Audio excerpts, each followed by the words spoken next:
whenever it starts and it's magic. If the music is groovy and makes you feel happy like an old-time movie, I'll tell you about the magic and the free your soul.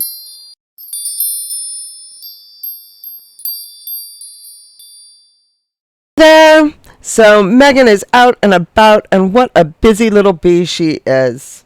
Honey pun intended. So we're going to talk today about what's going on with Lily in New York City and a couple other things.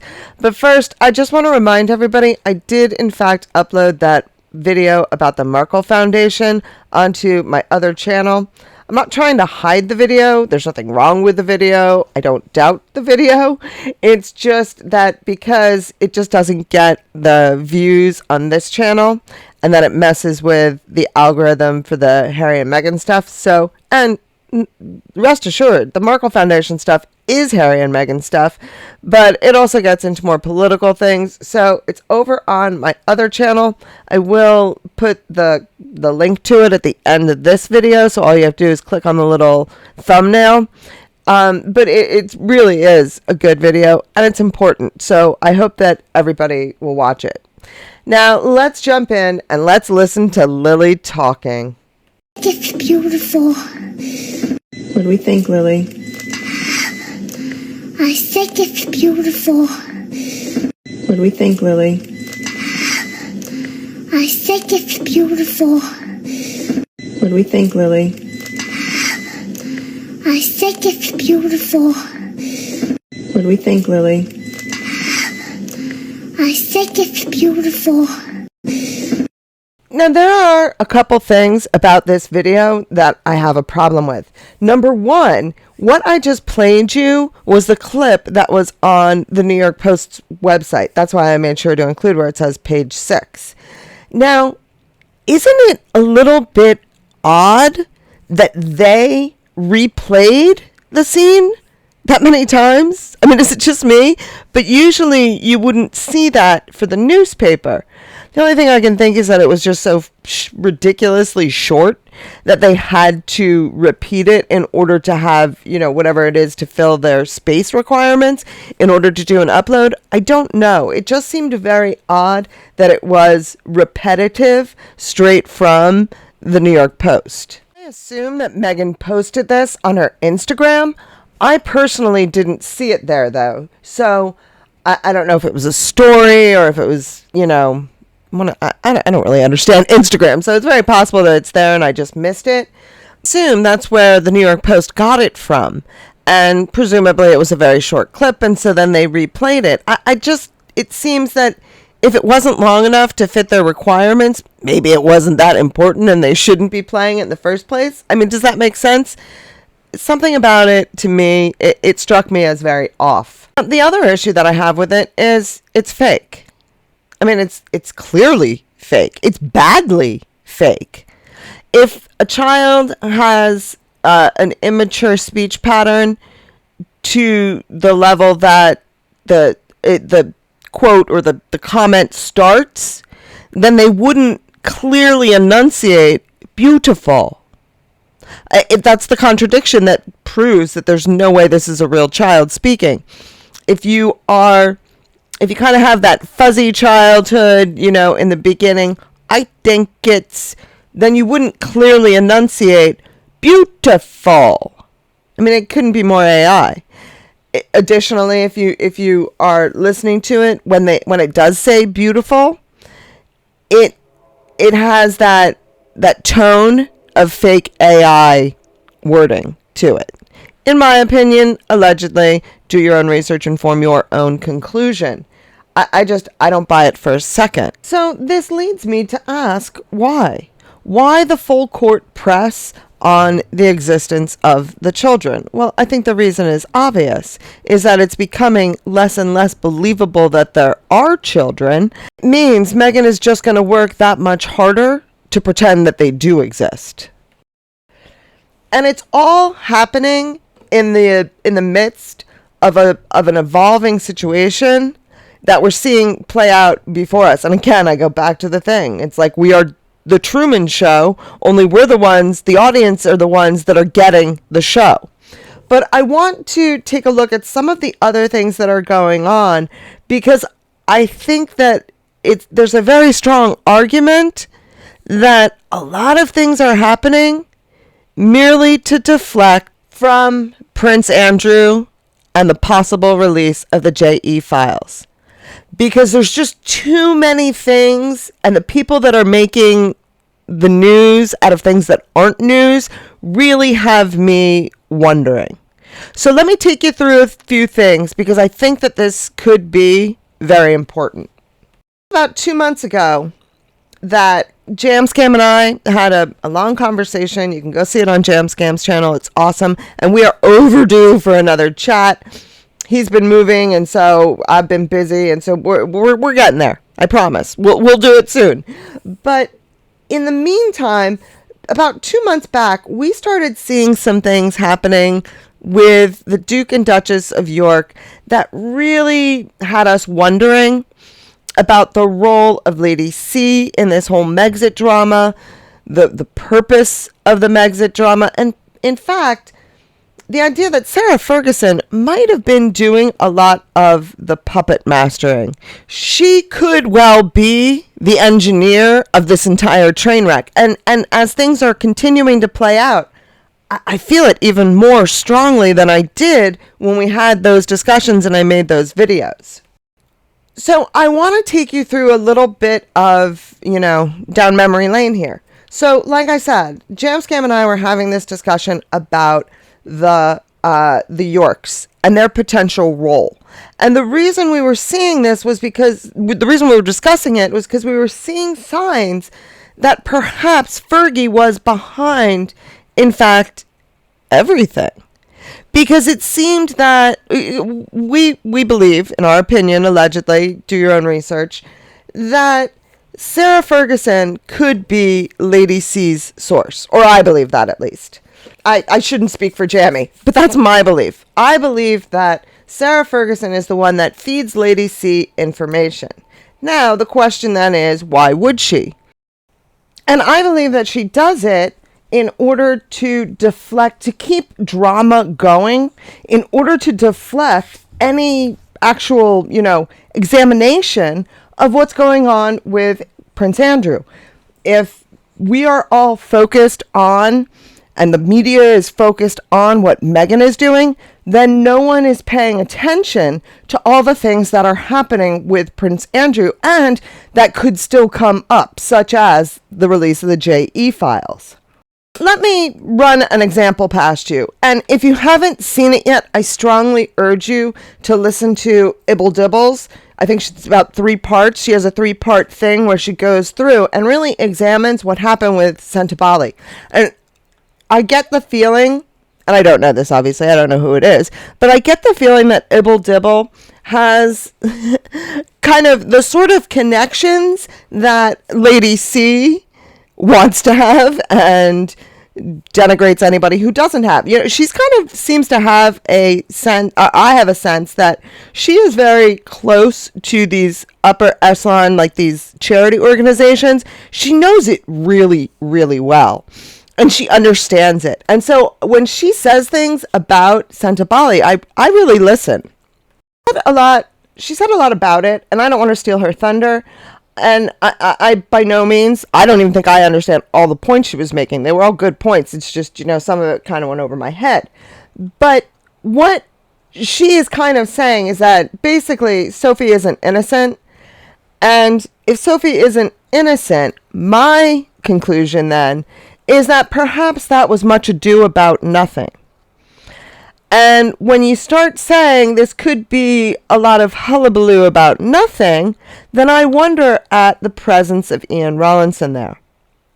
It almost seems a little bit like good cop, bad cop to me. And that's just my theory, and I by no means could be right. I could be wrong. Who knows? That's just the sense that I am getting. And when you have that sense, then you have to go back and look at Lady C. As soon as that came out, like the day it happened, she's out there saying she's got sources in Africa and she knows for a fact that this is all Meghan's fault. And she was trying to whip up a frenzy against Meghan for something that really, if it's anyone's fault, it's Harry's. not Megan's. So I got the feeling that perhaps Lady C was protesting too much. She was making a big deal out of something other than what necessarily we should have been making a big deal out of, as a means of deflecting away from something that could be coming. But I don't think that it worked. In other words, it didn't do what they had hoped it would do, which was they hoped that it would get everybody all riled up and they would all be talking about Sentabali for a little bit of time. That is just my impression. That's the impression I got. And then, before we even really fully understand exactly what it is that's going on with, the whole Sentabali scandal, whether or not, before we even really understand, who's whistleblowing who and who's proving what and all that, out comes Samantha on Lady C's channel, coming to us live from the Dude Ranch. And again, they start talking about the potential hysterectomy. And if they had stopped there, I would have said it's just more Markle talk, it's more Markle attention grabbing. But the thing that disturbs me even more is that they are doubling and tripling down on this, to the point that Lady C even basically said, if Trevor doesn't come forward and say what he knows, then it is an admission that Megan has had a hysterectomy. How is that possible? I mean, does she not realize her whole premise of silence is an admission? Like, so then what have the royal family admitted through their silence? I mean, it's a ludicrous concept that just because Trevor hasn't said anything, it means Junior is telling the truth. I mean, for goodness sakes, leave Trevor in his dignified silence, for goodness sake, and do not try and use his integrity to defend that buffoon. And I'm working on a video, a bit of a deep dive into Lady C and her contradictions, and that's going to be a couple parts, let me tell you that. But so I don't want to go too much into exactly how ludicrous this is on her part, but I do want to play for you, in case you missed it, where she does in fact double down on using Trevor as a means of justifying Junior's drunken rant. So, Thomas Markle Jr. did not lie about being able to Google it. Sorry. And Gabby Gabberson very kindly provided the link, and I looked at the video. And the video does assert that Thomas Markle Jr. was told this by Trevor Engelson. So it's at one remove already. But yes, it proves Thomas Markle Jr. didn't lie about that. And he never said actually, because I'm quite clear about what Thomas Markle did say. He didn't actually say that's how he discovered it. He said, and I know this from him personally, that he's told me that Trevor told him, and there's a video out there that one can look at as well. So he never actually said that he got the information from a video. He got the information from Trevor Engelson. And it's interesting because Trevor Engelson is a producer. He is a part of the celebrity world.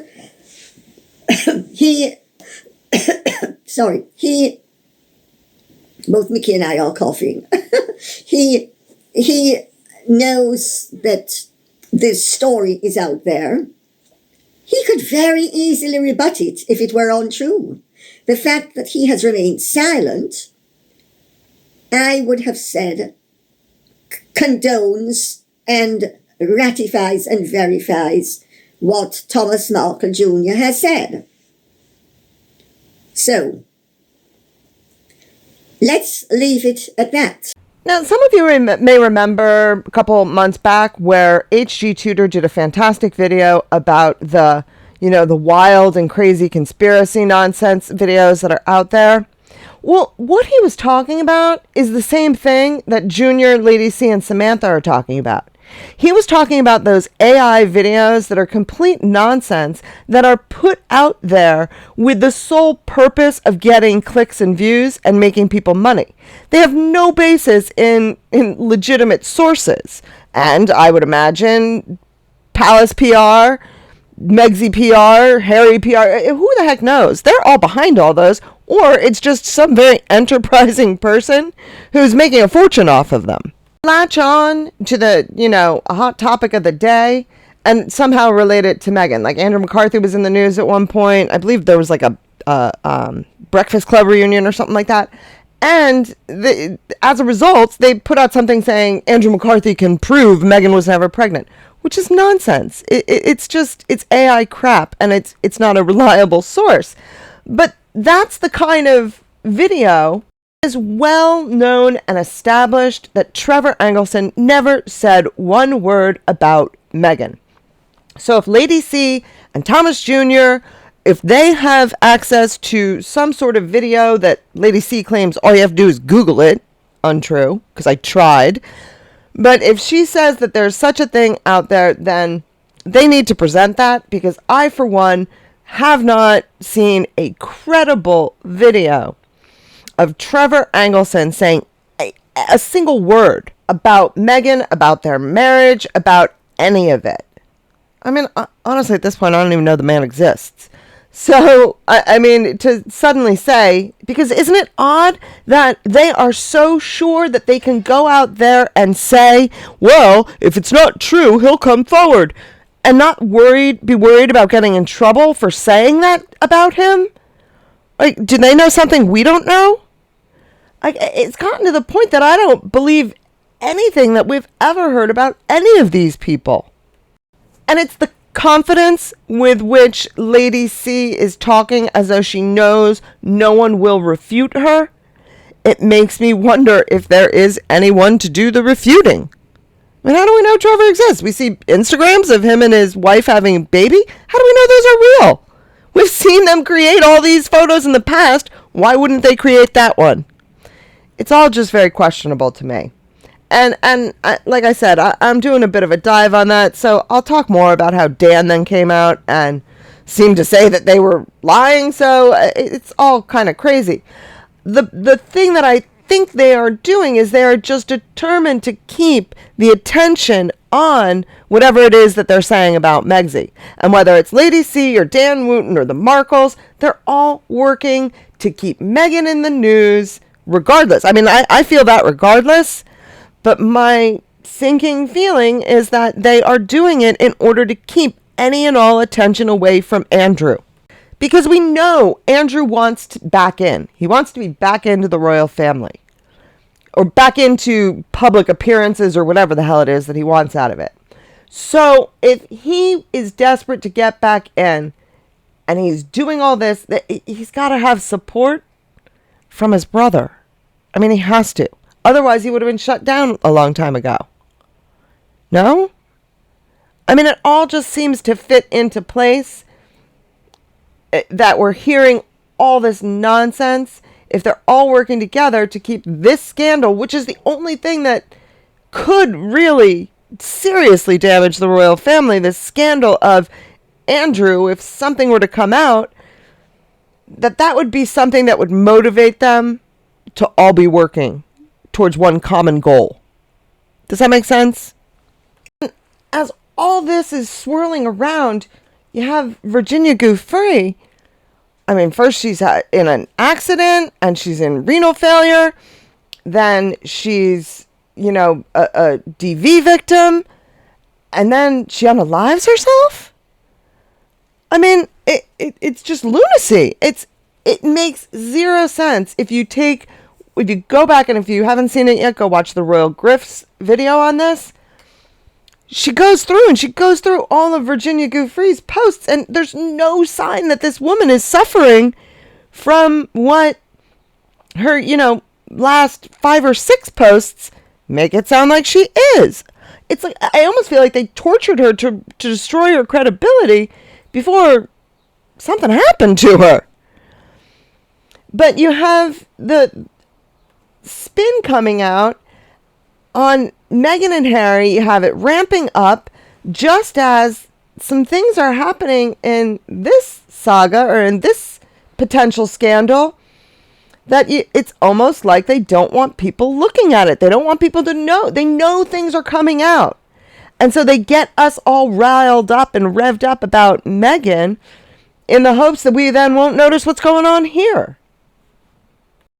And then you have this woman showing up on Dan Wooten, no less. And again, this is the lady Victoria Hervey or whatever. She's Andrew's ex-girlfriend who is apparently like his greatest champion or whatever. But you have her showing up on Dan Wooten, which Dan Wooten, we know, is in frequent communication with Lady C. And so all of it, you just sit there and you have to say, do they think we don't see all this? It all seems to fit together in a very bizarre pattern and that we're not going to catch it?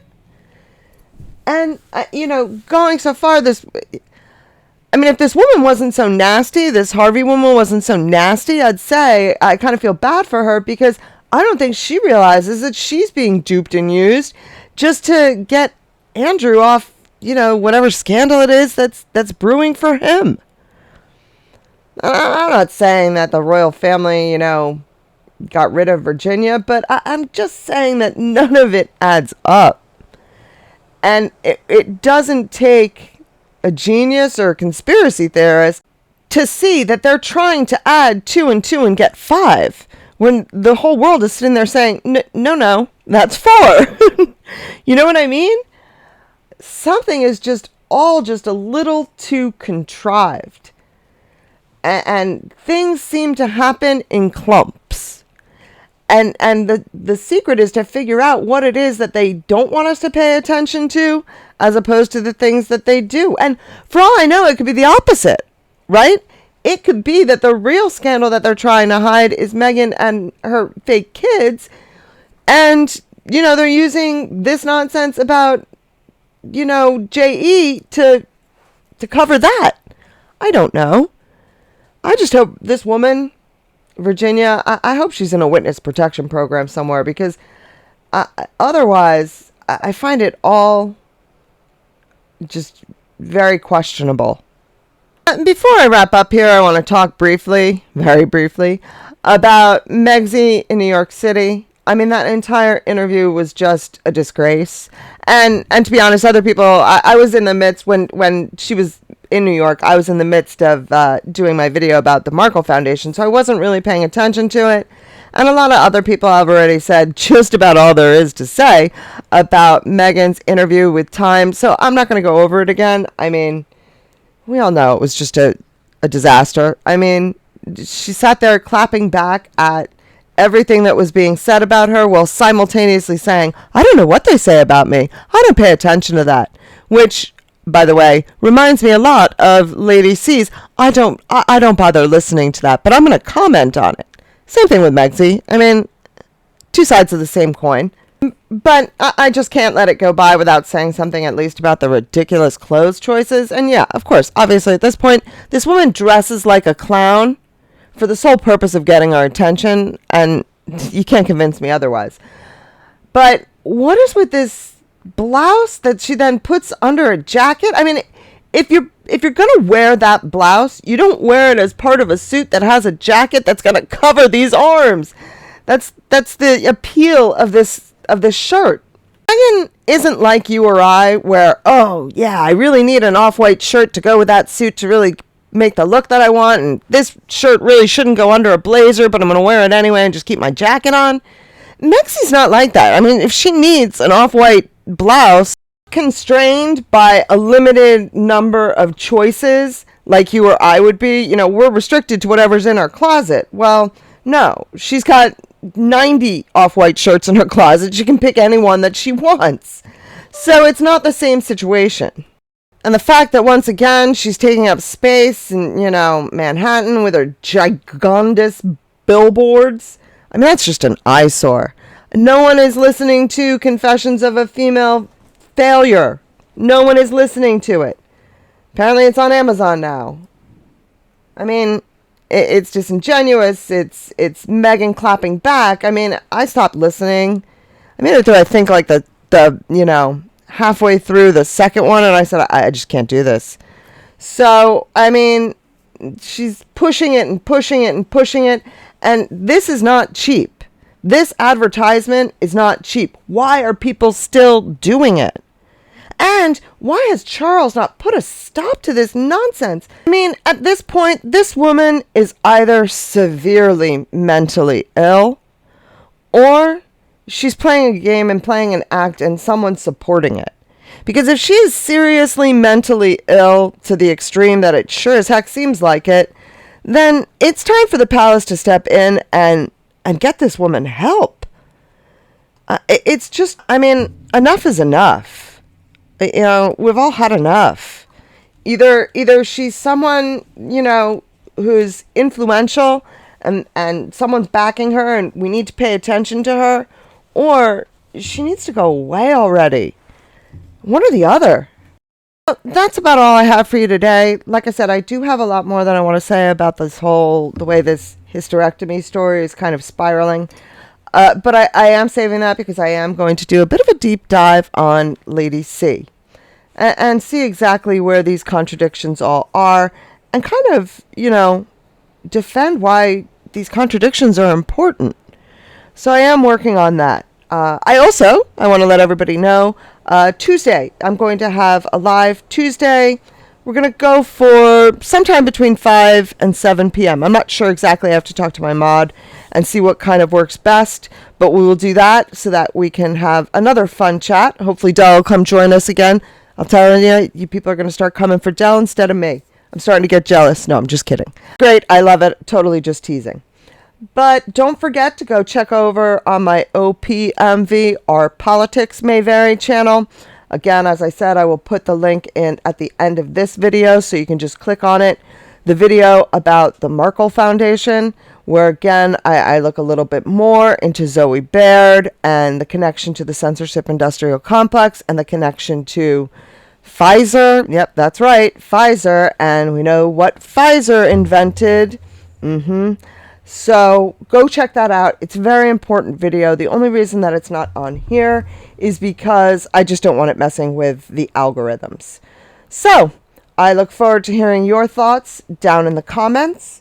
Thank you very much for listening, and I hope you have a great day filled with love, laughter, and of course, dancing. Dancing in the rain.